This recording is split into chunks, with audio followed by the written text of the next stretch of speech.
On Monday, September 19th, the world will watch as the United Kingdom lays its beloved Queen Elizabeth II to rest. Not since 1952 has there been a funeral for a British monarch, and there promises to be enough pomp, circumstance, tradition, and solemnity to satisfy even the most proper of traditionalists. Behind the scenes, though, there are literally thousands of negotiations and delicate conversations that need to happen to make this event happen smoothly, without ruffling delicate relationships or deepening tensions that might already exist between some of the parties.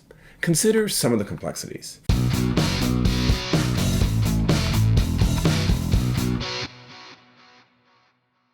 First, heads of state from around the world, including President Biden of the United States and heads of the countries of the British Commonwealth, are likely to attend. Determining where they and 2,000 other guests at Westminster Abbey will be seated is itself a complex and delicate multi-party negotiation. It's the first funeral of a British monarch at Westminster Abbey since George II died in 1760.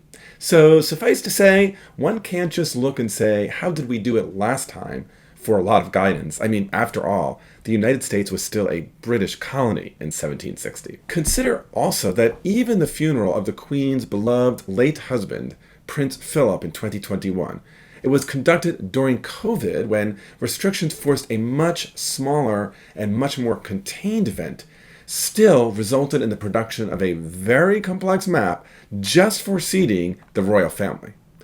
Strained relationships and bad past history often collide at funerals.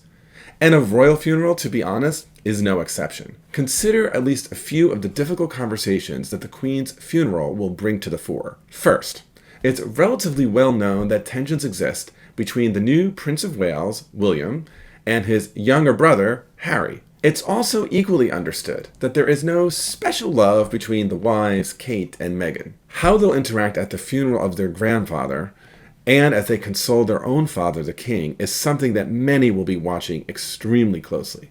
It's also well known that there are icy relations between Meghan Markle and the royal family in general, including allegations from Meghan that the family has spoken and acted in racist terms. Indeed, it seems at times as if Meghan has purposefully poked the royal family by doing things like dressing for her tell-all interview with Oprah Winfrey in the same exact way that the late Princess Diana dressed for her tell-all interview with Martin Bashir many years ago. Other complications abound. For example, if former leaders of countries decide to show up who themselves have bad or sour relationships, how should they be treated and where should they be seated? Consider if former presidents Obama, Trump, Bush, and Clinton all show up. Do you sit this American delegation together?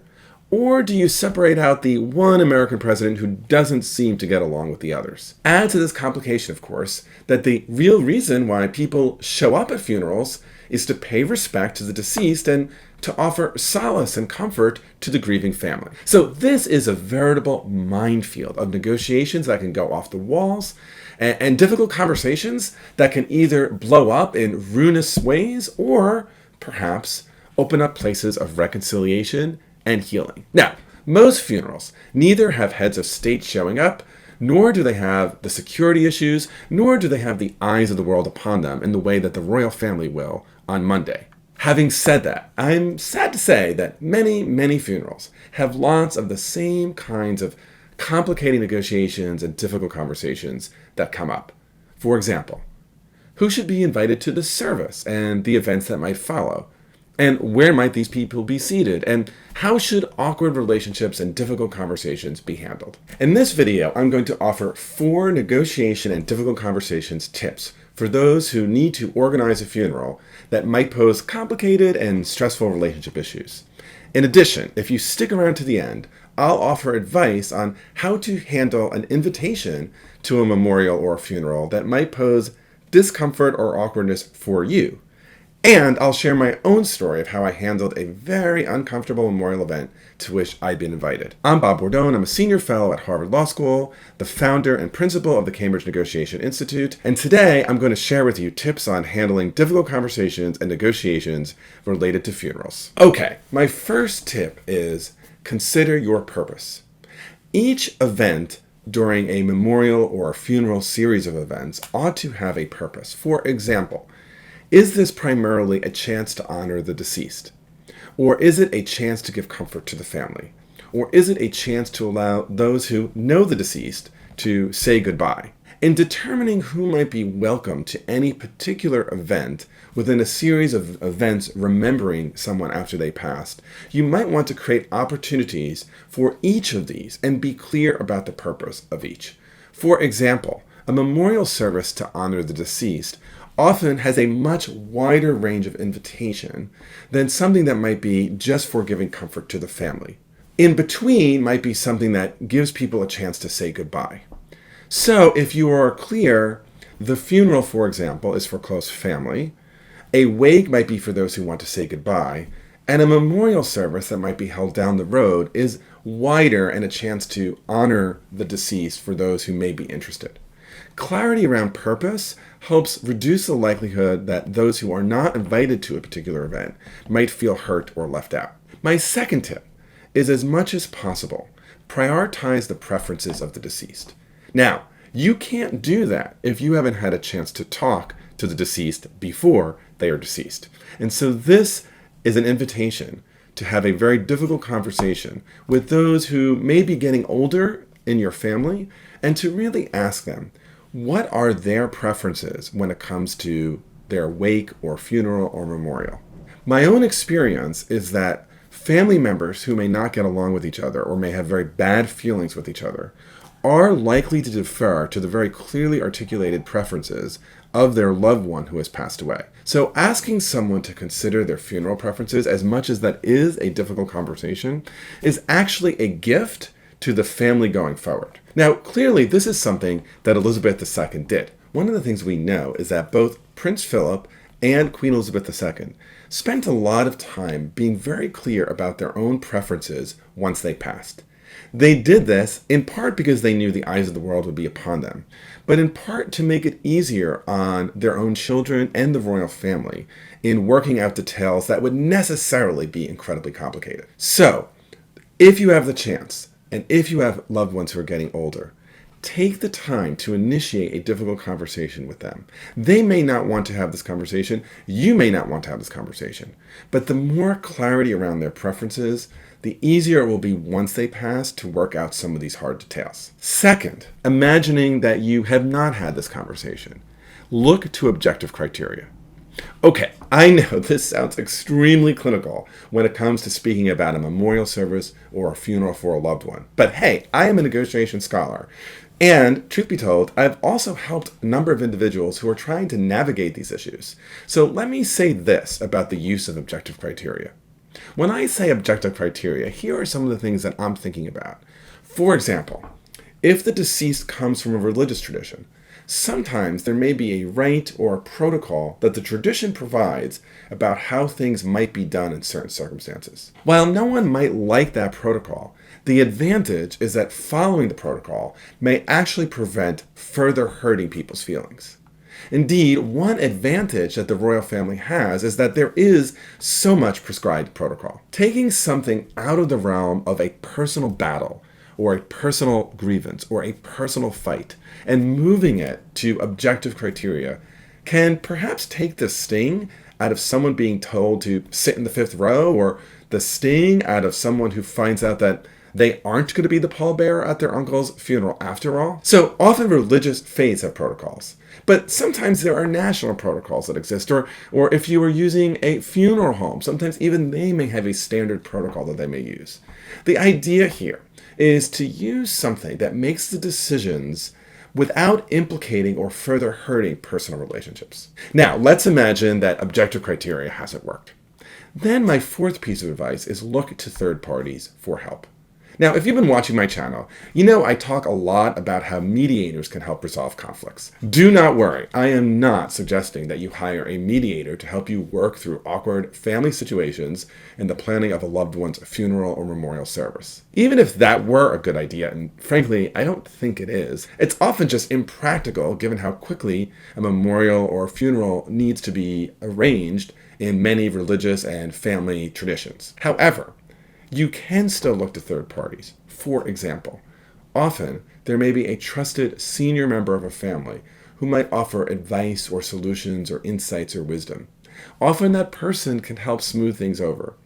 If not, perhaps there is a family minister or a revered and trusted family friend, a godmother or a godfather, or maybe someone who officiated at a wedding, someone who could serve in an advisory role, someone that others in the family who might not get along with each other can at least defer to and respect. Okay, so this is advice if you're trying to arrange and organize a funeral. But what happens if you've been invited to a memorial service or someone you care about has passed away and you feel like you should go to the memorial, but you know it's going to create a lot of anxiety, tension, and discomfort for you and perhaps others there? So let me offer a few tips, a few things you might consider. The first question is, should you attend at all if it's going to create an uncomfortable or unpleasant interaction with someone who will be at the service? Now, this is obviously a very personal question, but let me offer a few guidelines. First is just really remembering why you are going.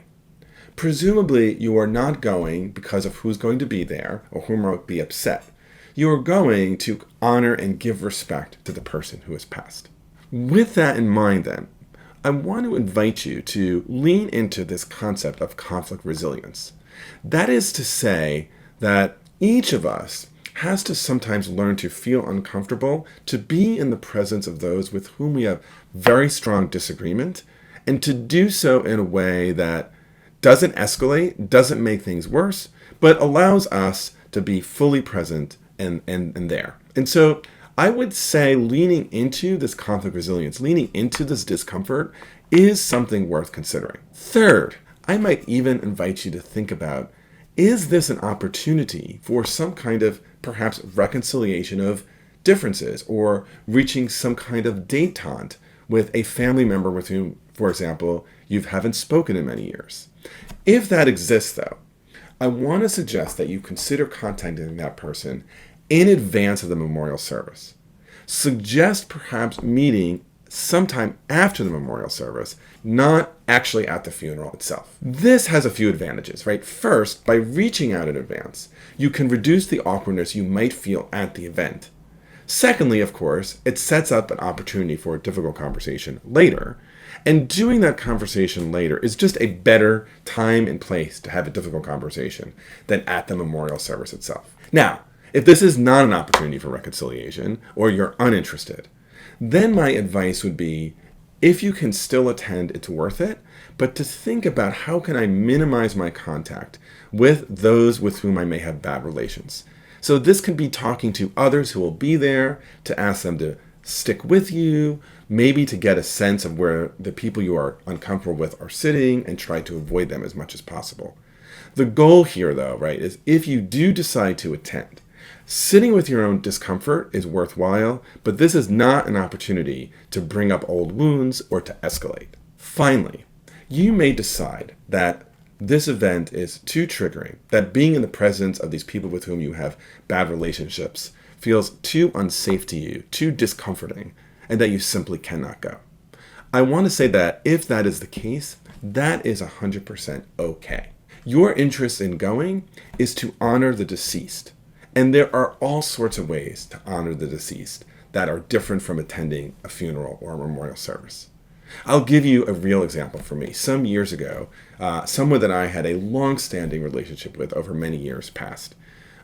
However, there were a number of people who would be attending and even speaking at the memorial with whom I had, let's just say, less than friendly relationships.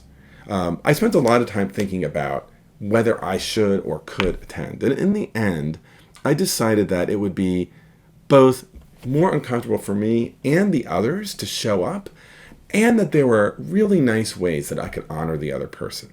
This included writing letters to their children, actually to writing a little column about them myself, and to simply spending some time on the day of the memorial service thinking about them. So the reality is, right, for each of us, these are really hard situations. We should push ourselves, we should think about are there opportunities for reconciliation, and we shouldn't feel ashamed if we decide that we just can't go. You know, Monday's royal funeral is going to be watched, and it will sadly be evaluated by millions around the world. As you watch, consider literally the hundreds of negotiations, both big and small, that went into making this event happen. Everything from where the dignitaries are seated, to who is invited to which events, to how they may interact with each other. All of that are opportunities to put skills of diplomacy and negotiation and difficult conversations to work. As we enter the era of King Charles III, my wish is that each of you will continue to improve your own skills of negotiation and diplomacy and difficult conversations. Now, you can do that by watching this next video, which is how to stay calm during difficult conversations. In addition, I'd be incredibly grateful if you would like this video, ring the bell, and please subscribe to my channel. I'm Bob Bordone. Thanks so much. Let's keep negotiating together. Okay, you know you need to stay calm. Keep watching.